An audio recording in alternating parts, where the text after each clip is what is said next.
সাহিত্য মেলা অষ্টম শ্রেণীর পাঠ্যপুস্তক থেকে আজকের কবিতা ঘুরে দাঁড়াও। লিখেছেন প্রণবেন্দু দাশগুপ্ত। প্রথমে আমরা কবি পরিচিতি জেনে নেব। প্রণবেন্দু দাশগুপ্ত 1933 সালে জন্মগ্রহণ করেন, মৃত্যু 2007 সালে।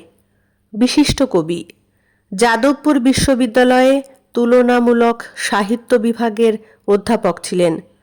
তার লেখা কাব্যগ্রন্থগুলির মধ্যে এক ঋতু, সদর স্ট্রিটের বারান্দা, নিজস্ব ঘুড়ির প্রতি, হাওয়া স্পর্শ করো প্রভৃতি উল্লেখযোগ্য।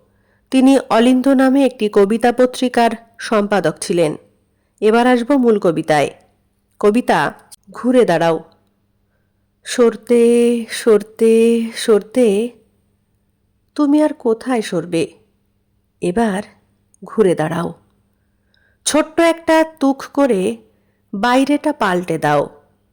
সাইকেল রিক্সাগুলো শীষ দিয়ে চলে যাক বনে বনান্তরে।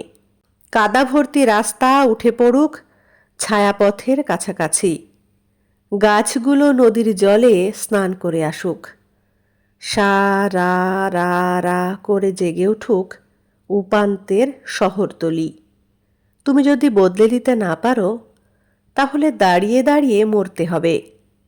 এখন হাত বাড়াও, ধরো। যেখানে আছো সেখান থেকেই সব কিছুকে টেনে আনো, নইলে সরতে সরতে সরতে তুমি বিন্দুর মতো মিলিয়ে যাবে। এখন ঘুরে দাঁড়াও। নমস্কার। কেমন লাগলো আজকের কবিতাটি অবশ্যই কমেন্টে জানাবেন। ভালো লাগলে লাইক, কমেন্ট, শেয়ার করবেন। ধন্যবাদ।